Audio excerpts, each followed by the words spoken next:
Des opinions différentes. L'actualité décortiquée, commentée. Savoir et comprendre. Cube. Le temps va vite.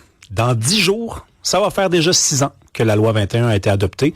Qu'on me demanderait, ça fait combien de temps? J'aurais envie de dire 3-4 ans, déjà 6 ans. Et dans une société normale, eh bien, une loi qui a été adoptée comme ça à l'Assemblée nationale, eh bien, on s'en serait passé à autre chose. Hein? Il y aura encore des gens, évidemment, qui seraient contre cette loi-là. C'est une loi qui divisait à l'époque, qui divise encore certainement la société québécoise. Mais le Québec n'étant pas exactement une société normale, elle se trouve bientôt devant la Cour suprême et il y a déjà des gens qui sont payés et grassement payés pour la préparer, cette bataille-là. On va parler avec Nicolas Gagnon, qui est directeur Québec pour la Fédération canadienne des contribuables. Bonjour Nicolas. Bonjour à vous.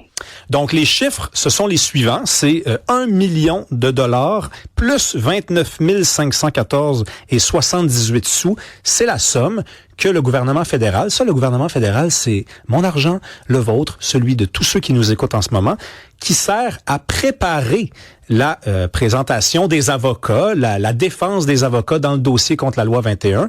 Vous qui étudiez comme ça les dépenses constantes comme ça, j'imagine que ça ne vous surprend pas. Ça surprend pas, mais ça déçoit quand même de savoir que le gouvernement fédéral dépense autant d'argent, en fait, autant de ressources pour être en mesure de se battre contre une loi, comme vous l'avez annoncé au départ, qui a été effectivement votée par l'Assemblée nationale en bonne et due forme, de manière complètement démocratique.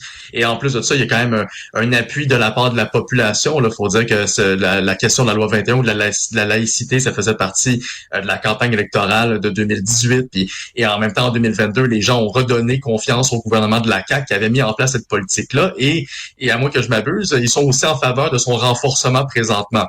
Donc, clairement qu'on se pose la question, pourquoi est-ce que le gouvernement fédéral se mêle de ça? Mais finalement, c'est parce qu'il y a plusieurs groupes dans la société civile qui, effectivement, veulent se faire entendre et vont jusqu'aux plus hautes instances, dans ce cas-ci, la Cour suprême.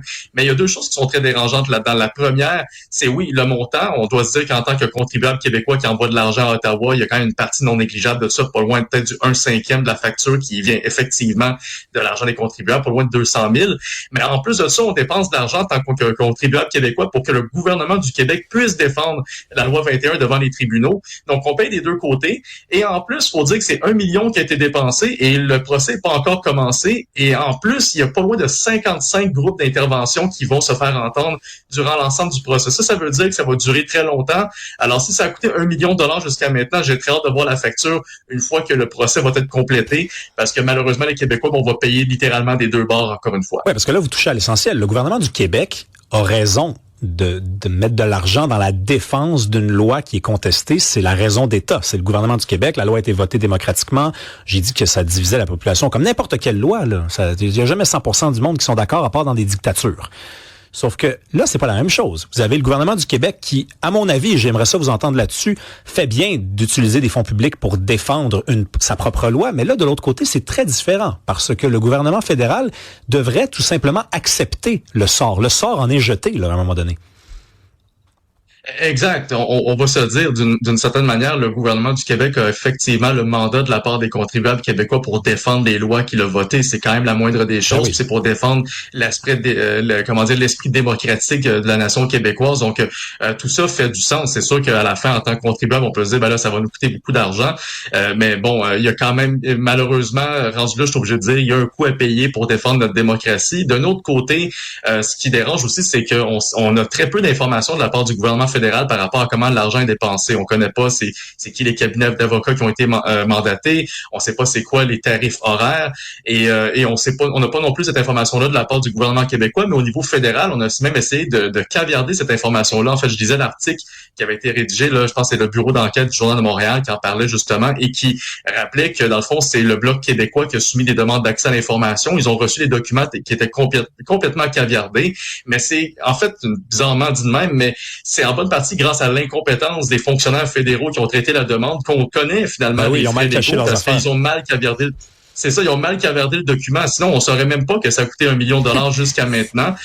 Donc, il y a quand même une raison pour tous ces coûts-là, mais il en reste que ça dépasse l'entendement. Je vais pas vous demander de vous commettre, Monsieur Gagnon, mais moi, je vais spéculer. C'est la liberté que je vais prendre. 1 million 29 514 $ et 78, parce que là, après, on va parler des sondages que le gouvernement du Québec commande, puis c'est une somme qui est bien plus impressionnante. Savez-vous quoi? quand on dit qu'il y a des sommes qui sont caviardées, moi, je ne crois pas que c'est seulement $1 million que le fédéral a mis là-dedans. Je pense que ça fait des années qu'on prépare une bataille judiciaire qui va être très importante, qui va être décisive. C'est un moment important de l'histoire du fédéralisme au Canada. 1,29 million, là, c'est des peanuts. C'est bien plus que ça. Ben, écoutez, je suis d'accord avec vous là-dessus. Bon. Il y a des très fortes chances que le coût soit sous-estimé. En plus, on est en train de voir le coût final. Puis, il faut vous rappeler aussi que c'est pas la première fois que le gouvernement fédéral utilise notre argent en tant que contribuable ou contribuable québécois dans des procédures ou dans des procès contre des provinces, malgré la volonté populaire ou la volonté démocratique de ces mêmes provinces. On peut se rappeler le procès qui a eu lieu, notamment des provinces contre le gouvernement fédéral par rapport à la taxe du carbone que l'Alberta et la Saskatchewan ainsi que le Nouveau-Brunswick et même, si je ne me trompe pas, l'Ontario faisait partie de cette procédure judiciaire-là. Finalement, ça a coûté peut-être des millions de dollars, on connaît pas le chiffre exact, autant pour les provinces pour se défendre que la facture du fédéral.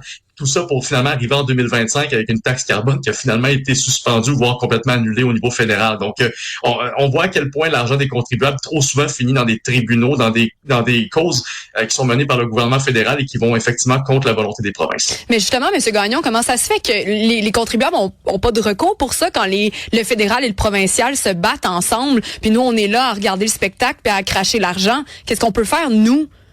Est-ce qu'on peut faire quelque chose ou on est juste des spectateurs?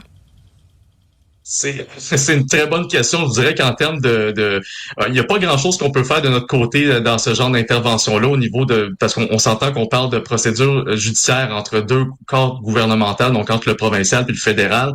Nous, on est pas mal pris entre les deux, là. C'est-à-dire qu'à la fin, on paye des deux côtés, mais il y a très peu de recours qu'on a à notre disposition. À la fin, je pense que le meilleur recours qu'on peut avoir, c'est d'avoir un gouvernement à Ottawa qui écoute les revendications des provinces et qui ne va pas se battre contre elles à chaque fois qu'il y en a une qui essaie d'aller chercher des champs de compétences supplémentaires ou de faire valoir son point. Ceci étant dit, comme on a vu dans les dernières élections fédérales, les Québécois ont été pleinement en faveur là, de donner plus de pouvoir à un gouvernement comme celui de Mark Carney. Je veux dire, depuis le 28 avril, les libéraux sont même plus forts qu'ils étaient il y a quelques mois à Ottawa. Donc, c'est là que le bas blesse. C'est-à-dire que d'une part, on voudrait que les contribuables aient plus de pouvoir dans ce genre de procédure judiciaire-là, mais de l'autre côté, d'un point de vue démocratique, on donne plus de pouvoir à des gouvernements centralisateurs. Donc, éventuellement, il va falloir que ça concorde entre les deux, mais malheureusement, on est pris effectivement entre l'arbre et l'écorce. Monsieur Gagnon, là, on n'est pas en reste au Québec parce que je disais, et vous sembliez être d'accord, que le fait que le gouvernement du Québec défende ses propres lois, ça passe. Là, on était plus sévère envers le gouvernement fédéral, mais le gouvernement du Québec, depuis l'arrivée de François Legault à la barre, là, comme premier ministre en 2018, il y a comme une nouvelle pratique. Moi, personnellement, je savais pas que ça existait vraiment avant que l'on ne le découvre, c'est les sondages. On gouverne par sondage. On commande des sondages constamment. Puis, écoute, des sondages à un point tel que je lisais Madame Laforêt, là, qui écrit ici, c'est certain qu'un petit sondage de 15 000 $, je trouve ça raisonnable parce qu'en même temps, il faut faire plaisir aux citoyens et aux élus. Un petit sondage de 15 000 $, ça paraît que c'est pas son argent, elle. Effectivement, puis un petit sondage, je vais vous dire, selon les tarifs, pour une question de sondage, généralement, ça peut tourner aux alentours de 2 ou 3 000 $ selon l'échantillon, selon la firme de sondage. Bien sûr, ça peut varier énormément. 15 000, c'est quand même un gros sondage, donc c'est pas une petite somme non plus. Puis effectivement, c'est pas son argent. Mais il faut dire que c'est une pratique qui est assez courante avec le gouvernement de la Coalition Avenir Québec. On l'a vu à plusieurs reprises, notamment en 2020-2021. Il y a eu une somme, je pense qu'on avait dévoilé que c'est pas loin de 600 000 $ qui avaient été dépensés à l'époque pour des sondages, pour connaître l'humeur de la population. Finalement, là, on apprend qu'au cours des 10 derniers mois seulement, le gouvernement du Québec a dépensé 3,6 millions via ses différents ministères, que ce soit le Conseil du Trésor, que ce soit Retraite Québec ou le ministère des Finances, pardon. Donc, dans ce cas-ci, c'est vraiment énormément d'argent pour connaître l'opinion de la population. Mais le problème, c'est que la population se fait déjà entendre à travers plusieurs sondages qui sont souvent commandés par des organisations de la société civile. Et ces sondages-là méritent d'être écoutés, mais trop souvent, le gouvernement fait la sourde oreille. Il y a deux très bons exemples. C'est notamment pour venir à la question de la bourse du carbone. Il y a 2 sondages qui ont été publiés par Léger dans les derniers mois qui démontrent que la population ne veut plus rien savoir de ce mécanisme-là, mais le gouvernement veut rien savoir. On a eu aussi des sondages par rapport à l'interdiction des voitures à essence et au diesel pour 2035. Encore une fois, le gouvernement de François Legault continue d'aller de l'avant dans ces politiques-là.